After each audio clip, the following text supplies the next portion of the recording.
స్థానిక సంస్థల ఎన్నికలకు సంబంధించి ఈ రోజు హైకోర్టు తీర్పును వెలువడించనుంది. మొన్న సోమవారం రోజున ఈ ఎన్నికలు ఎప్పుడు నిర్వహించాల దానిపైన వాద ప్రతివాదనలు జరిగాయి.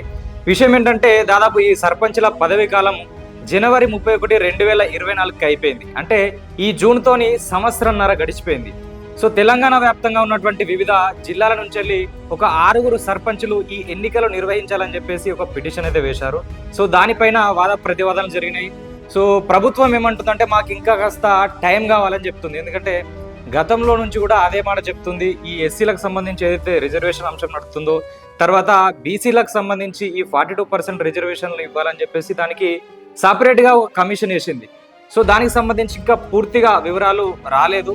అది కంప్లీట్ అయిన తర్వాత మేము ఎన్నికలు నిర్వహిస్తామని చెప్పేసి కాంగ్రెస్కు సంబంధించినటువంటి ప్రస్తుతం ఉన్న ప్రభుత్వంలో ఉన్నటువంటి నాయకులు చెప్తారు. అయితే ఇప్పటికే ఆల్రెడీ ఏదైతే రాజ్యాంగ విరుద్ధంగా ఒకసారి సర్పంచ్లు కానీ ఎంపీటీసీలు కానీ పదవీ కాలం అయిపోయిన తర్వాత ఎన్నికలు నిర్వహించి ఆ ప్రజలు ఎన్నుకున్నటువంటి నాయకుల ద్వారా అక్కడ ఉన్నటువంటి గ్రామంలో పరిపాలన జరగాల్సి ఉంది. కానీ కాకపోతే సంవత్సరంన్నర గడిచిపోయింది. ఇప్పటికే మీరు ఎన్నికలు నిర్వహించేది ఉండే అని చెప్పేసి హైకోర్టు మొన్న ఆల్రెడీ ప్రభుత్వానికి మొట్టికాయలు వేసింది.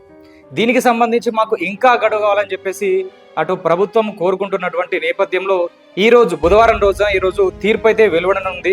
సో ఈ తీర్పు ఏదైతుందో చాలా దీనికోసం చాలా ఉత్కంఠగా వెయిట్ చేస్తున్నారు చాలా మంది. ఎందుకంటే ఇప్పుడు ప్రభుత్వం ఒకవేళ ఎన్నికలు నిర్వహిస్తే, ఈ సర్పంచ్ కావచ్చు స్థానిక ఎన్నికలకు నిర్వహిస్తే, ఇటు ఎవరైతే బీసీ సంఘ నాయకులకు సంబంధించి కావచ్చు, ఎస్సీల నుంచి కావచ్చు, మాకు సంబంధించినటువంటి రిజర్వేషన్లు కేటాయించక ముందు మీరు ఎలా ఎన్నికలకు వెళ్తారని చెప్పి వాళ్ళు అనే ఆస్కారం ఉంది. తర్వాత పథకాలు పూర్తి స్థాయిలో అంటే ప్రవేశపెట్టలేకపోతున్నారు కాబట్టి ఈ పథకాలు పూర్తిగా ప్రవేశపెట్టింది, రిజర్వేషన్ల అంశము తేల్చండి. ఒకవేళ ఎన్నికలకు వెళ్తే కాంగ్రెస్కు ఖచ్చితంగా సానుకూల ఫలితాలు రావు అని చెప్పేసి వీళ్ళు కొంచెం వెనక ముందు చేస్తున్నట్టయితే అర్థమవుతుంది.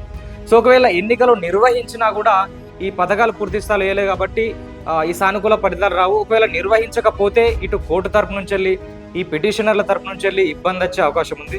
సో మొత్తం మీద ఈ రోజు అయితే కొన్ని గంటల్లో తీర్పు వెలువడబోతుంది. సో దానికి సంబంధించి తీర్పు వచ్చిన తర్వాత అసలు తీర్పు ఏం చెప్పారు, దానికి ఎలాంటి పరివర్తనాలు ఉంటాయనేది పూర్తి స్థాయిలో చర్చిద్దాం.